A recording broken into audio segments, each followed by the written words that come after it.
pada saat kami memasuki Bun Hyantong, biasanya di depan hall utama itu biasanya tempat para leluhur di sini. Dan saya menarik sekali nih, di sini ada beberapa foto daripada pendahulu, gitu. Tapi ada satu tokoh nih, yaitu Presiden Indonesia, yaitu Pak Gus Dur. Ini bagaimana nih Pak? Sebenarnya tapi saya cerita dulu, Bun Hyantong tuh umurnya sudah sejak 1876 loh. Jadi kalau tahun 2022 ini 146 tahun ya. Jadi sudah lama sekali, dan asal muasalnya sebagai rumah budaya, karena kita juga main lamkuan, musik tradisional Chinese. Kemudian juga punya gamelan, tapi kemudian seiring waktu kita menjadi tempat untuk semacam asuransi jiwa sebenarnya.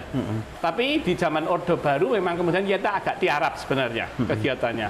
Nah sekarang ini kita mulai hidupkan lagi, dan waktu saya jadi pengurus, saya berpikir bahwa Rasa Dharma atau Bun Hyantong ini tidak boleh hanya untuk orang Tionghoa saja.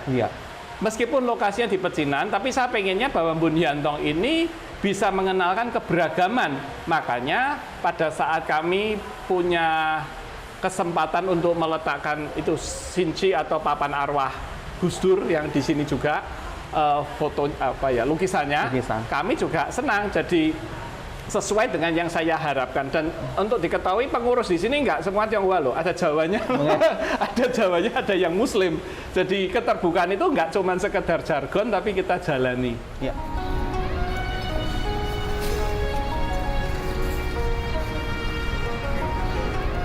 Jadi Bun Hyantong ini sudah membawa ajaran-ajaran humanis Gus Dur seperti itu ya. Dan terutama dalam kegiatan maupun keanggotaannya sendiri pun non Tionghoa juga terbuka seperti Pak Gus Dur, yaitu multi etnis, multikultural seperti itu ya Pak ya. Dan itu nggak jauh-jauh amat juga dengan budaya Tionghoa yang juga sebenarnya inti sarinya kalau mau paling atas kan xiao, berbakti kan. Berbakti itu kan ya mungkin pada orang tua, pada Tuhan, tapi kan juga yang penting kalau Tionghoa berbakti pada orang yang berjasa loh, tidak melupakan orang yang berjasa loh. Lah Gus Dur ini kan orang yang sangat berjasa sekali buat etnis Tionghoa di Indonesia, nggak bisa tidak. Dengan mencabut Impres nomor 14 tahun 67 melalui Kepres nomor 6 tahun 2000, itu sudah wujud nyata pembelaan Gus Dur terhadap etnis Tionghoa. Dan ini secara historis agak ceritanya sebenarnya.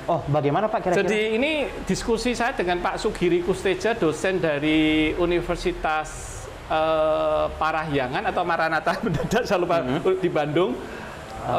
Dosen arsitektur, beliau berkata loh, Gus Dur ada jasanya, tapi kenapa kok nggak pernah ada wujud nyata lah. Kemudian kita mikir kalau bikin patung kan nggak boleh karena beliaunya Muslim. Nah kemudian kita wujudkan dalam bentuk papan arwah ini. Tapi kita tuh kemudian minta izin ke keluarga langsung loh. Jadi kami menghadap Ibu Sinta Nuriyah. Bu Sinta itu langsung menyetujui sebenarnya. Tapi kemudian terus beliau bilang, mbok tanya Gusmus di Rembang, itu sahabat keluarga. Jadi kami bawa prototip Sincu Painya ke Rembang. Waktu Gusmus lihat prototipnya, beliau ngomong, wah ini atasnya jangan bentuk kubah masjid. Dulu awalnya kubah masjid. Lah gimana Gusmus? Kalau Gus Dur itu kan sangat suka yang lokal, yang membumi. Lah terus apa?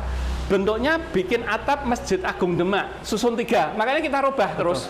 Ini adalah perubahan atas saran Gusmus yang melambangkan kalau dalam Islam katanya iman, ihsan dan Islam gitulah. Tapi sangat membumi sekali, nggak seperti kubah masjid biasa karena itu mungkin pengaruh dari Timur Tengah. Jadi ini perubahannya semacam itu. Atas saran persetujuan Bu Sinta, kemudian atas saran Gusmus kita ngubah dan jadilah Sincu Pai. Jadi seperti ini ya. Sebenarnya bukan untuk praktek pemujaan, akan tetapi bukan. Kami untuk mengingat dan tularkan kembali ke generasi muda. Dan bagi saya penting, kenapa? Hari ini sejak tahun 2014, saya bayangkan kalau 100 tahun lagi ini masih berdiri, orang kan bertanya, loh kok ada satu-satunya Sincu Pai Gus Dur yang non Tionghoa di sini? Buat saya itu pembelajaran. Beliau seorang pejuang humanis, seorang pejuang anti diskriminasi, seorang pejuang keberagaman. Makanya kita letakkan dan berjasa kepada Tionghoa Indonesia.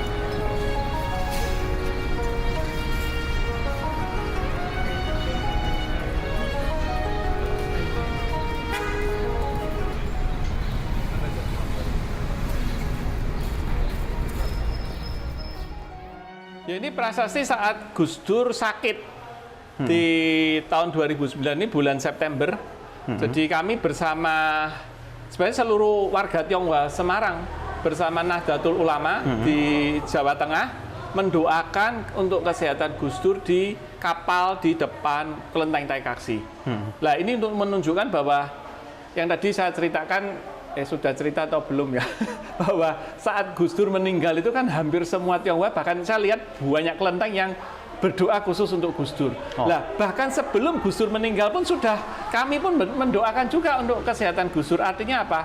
Gus Dur itu tanpa banyak bicara, melalui tindakan dan perbuatannya sudah membuat semua Tionghoa di Indonesia bersimpati dan menghargai perjuangan Gus Dur sebagai seorang humanis.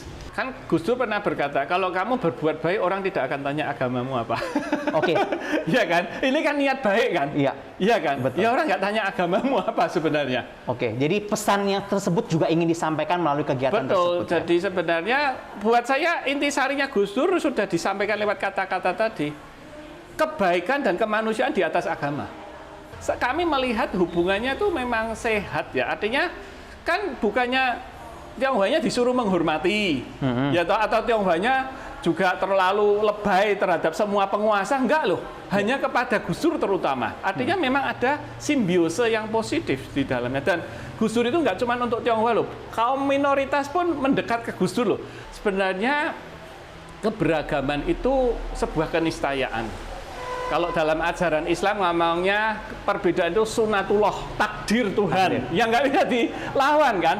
Dan bahkan artinya bagaimana agama, etnis, golongan, ras, suku itu kan cuman sebuah konsep yang harusnya malah menjadi jembatan, jangan jadi tembok. Oke. Harus jadi pintu, jangan jadi penutup. Oke Pak, di sini saya melihat papan arwah dari Pak Gus Dur. Ada tulisan Mandarinnya, kira-kira adalah In Hua Zhi Fu, Fu Ruo Huo Shi. Yang mungkin berarti Bapak Tionghoa Indonesia yang menolong kaum lemah. Kira-kira bagaimana yang ingin disampaikan? Kalau Bapak itu kan orang yang melindungi, yang mengayomi. Makanya betul. Bapak Tionghoa Indonesia memang Gus Dur itu di hati dan di pikiran orang Tionghoa Indonesia adalah sosok yang pengayom, yang melindungi. Maka diberikan gelar Bapak Tionghoa Indonesia ini. Apa yang beliau lakukan terhadap minoritas dalam hal ini etnis Tionghoa jelas memang dirasakan dampaknya oleh etnis Tionghoa. Salah satunya dengan perayaan Imlek yang sekarang ini bisa dilakukan dengan leluasa, dengan bebas menyuarakan ekspresi budayanya. Dan menurut saya itu jelas Gus Dur pun tidak melakukan dengan hanya himbauan loh, melalui Kepres loh. Kepres nomor 6 tahun 2000 itu mencabut Inpres nomor 14 tahun 67. Jadi itu berarti besar sekali. Oh iya, itu produk hukum loh. Produk hukum. Produk hukum. Jadi menurut saya memang sudah pantas, sepantasnya lah memang gelar In Hua Zhi Fu ini dianugerahkan kepada Gus Dur. Ya, Bapak Tionghoa Indonesia.